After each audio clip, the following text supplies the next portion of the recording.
आदाब नाज़रीन, मैं मोहम्मद अजमल अली खान। आज हम आपको बताने जा रहे हैं कि इलेक्ट्रॉनिक्स और नॉन इलेक्ट्रॉनिक्स बाइक्स के बारे में, जहां हिंदुस्तान की एक रिपोर्ट सामने आ रही है कि ऑटोमोबाइल्स कंपनी की जानिब से कि दो पहियों वाली गाड़ी यानी कि बाइक्स की खरीदो फरोख्त में 17% की कमी आई है, और जो रुझान जो जा रहा है टू व्हीलर्स बाइक का, उसकी फरोख्त में कमी आई है। जैसा कि मिसाल के तौर पे देखते हैं कि गुज़िश्ता 24 और 25 मार्च का जो मार्च के अप्रैल के महीने का जो एक मई साल का तजिया किया गया है, तो इसके अंदर ज़्यादातर 1,05,33,585 गाड़ियां फरोख्त की गई थी अप्रैल 2024 में, और 2025 में महज 3,05,406 गाड़ियां फरोख्त की गई है। और इस तरीके से होंडा के फरोख्त में भी कमी आई है। जहां बजाज सबकी पसंद हुआ करती थी एक ज़माने में, आज से 20 साल पहले बजाज और की गाड़ियों का काफ़ी मांग होती थी, लेकिन उसकी मैन्युफैक्चरिंग की कंपनियों में भी ज़्यादातर कमी आई है। और जबकि हम देखें तो इनफील्ड गाड़ियाँ, ये देखिए हम कुछ गाड़ियाँ आपको बताएंगे। इन गाड़ियों के अंदर 1% का इजाफा आया है।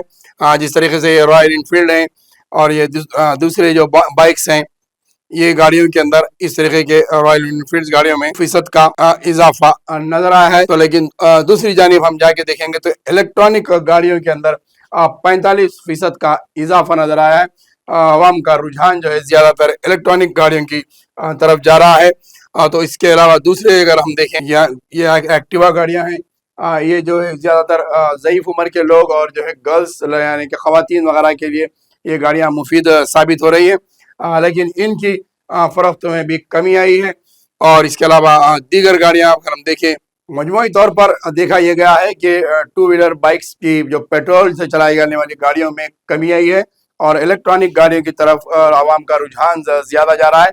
क्योंकि EMI पर जो गाड़ियां ली जाती हैं, तकरीबन 1 लाख की अगर गाड़ी है तो उसके ऊपर 30,000 EMI आ रहा है, और इस तरीके से 1,30,000 तक एक गाड़ी पड़ रही है। तो रोज़ाना अगर हम 110 का भी पेट्रोल अगर अंदाजे के तौर पर लेते हैं तो एक महीने के अंदर 3,500 के ऊपर जो है पेट्रोल इस्तेमाल होता है। अगर दिन भर में ज़्यादा इस्तेमाल अगर पेट्रोल का है आपके पास तो तकरीबन 5,000 मंथली जो है आपके पेट्रोल के ऊपर लगते हैं। जबकि EMI का अगर आप तबादुल करते हैं तो 6 साल भर के अंदर आपको जो है EMI के 30,000 ज़्यादा पड़ रहे हैं। जबकि माहाना अगर पेट्रोल की बचत में ही आपको वो पैसे निकल जा रहे हैं, रोज़ाना का जब पेट्रोल पड़ता है वो बचता है उसका खर्चा।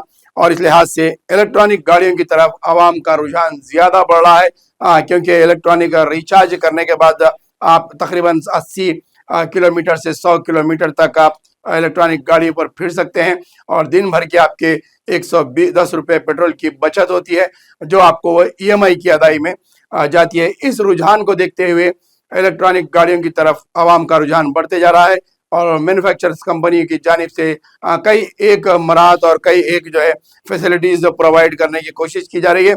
और इस जो नुकसान को यानी कि जो कमी आई है डिमांड है, उसको पूरा करने की मैन्युफैक्चरिंग कंपनी की जानिब से टू व्हीलर बाइक्स पर कोशिश की जा रही है कि आवाम को राग़िब करें और ज़्यादा से ज़्यादा उन्हें सहूलियात फराहम करते हुए फ़रोख्त में इजाफा करने की कोशिश करें। लेकिन देखते हैं कि 2025 और 2026 के अंदर आवाम का रुझान किस हद तक पेट्रोल की गाड़ियों की तरफ बढ़ता आता है, या फिर इलेक्ट्रॉनिक गाड़ियों में इजाफा और होता है। ये आपको आने वाला वक्त और 6 महीने का आइंदा का क्वार्टर रिपोर्ट अब आपको बताएगी।